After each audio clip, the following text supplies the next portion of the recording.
Hello again. I hope that you enjoyed yesterday's story from Miss Dottie. This evening's is found in Genesis as well, and it is A New Beginning, the story of Noah's Ark from Genesis 6 through 9. Time passed, and many people filled the earth. Everyone everywhere had forgotten about God and were only doing bad things all the time. God's heart was filled with pain when he saw what had happened to the world he loved. Everywhere was disease and death and destruction, all the things that God hated most. Now, Noah was God's friend, which was odd in those days because no one else was. Noah listened to God. He talked to God. He just loved being with God, like you love being with your best friend.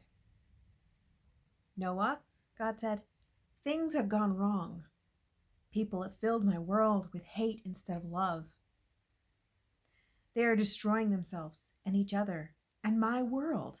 I must stop them. First, we'll build an ark. Do you know how to build an ark? Neither did Noah. Luckily, God knew, and he would show Noah what to do.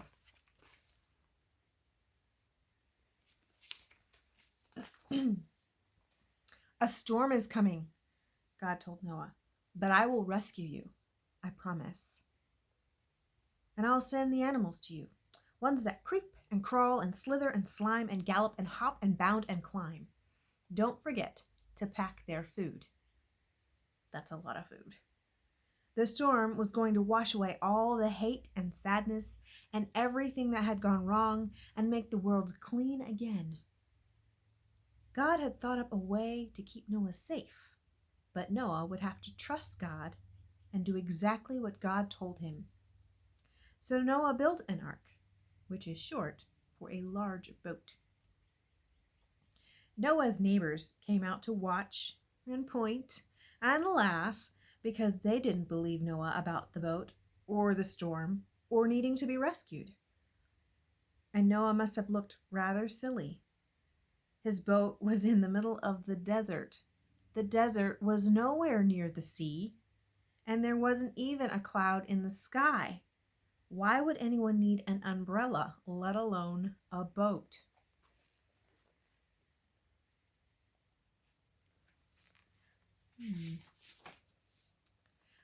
But Noah didn't mind so much what other people thought. He minded what God thought. Think about that. He minded what God thought.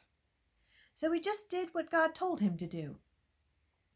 When the ark was ready, God said, "All aboard!" And Noah's family and all the animals climbed inside. Then God shut the door.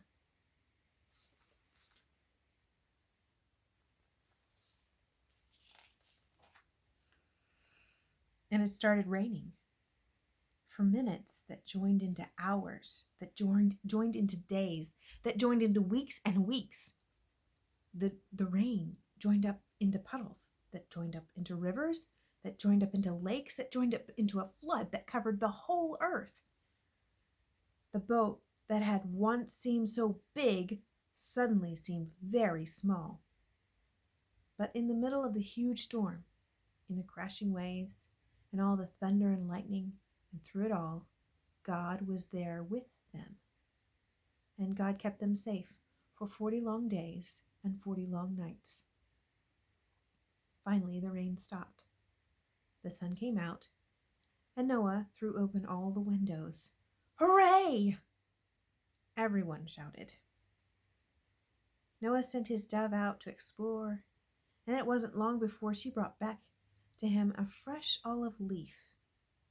Everyone knew exactly what that meant. She had found a tree and land.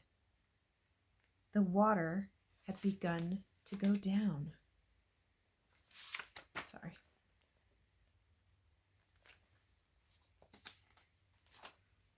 At last, the boat landed quite suddenly on top of a large mountain. As soon as it was safe, God said, "Out you come." And so they did, everyone skipping and dancing onto the dry land. The first thing Noah did was to thank God for rescuing them, just as he had promised. And the first thing God did was make another promise: I won't ever destroy the whole world again. And like a warrior puts away his bow and arrow at the end of a great battle, God said, See, I have hung up my bow in the clouds. And there in the clouds, just where the storm meets the sun, was a beautiful bow made of light. It was a new beginning in God's world. It wasn't long before everything went wrong again, but God wasn't surprised. He knew this would happen. That's why, before the beginning of time, he had another plan, a better plan. A plan not to destroy the world, but to rescue it. A plan to one day send his own son, the rescuer.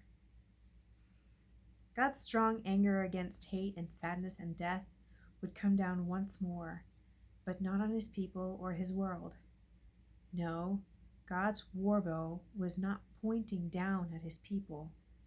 It was pointing up into the heart of heaven.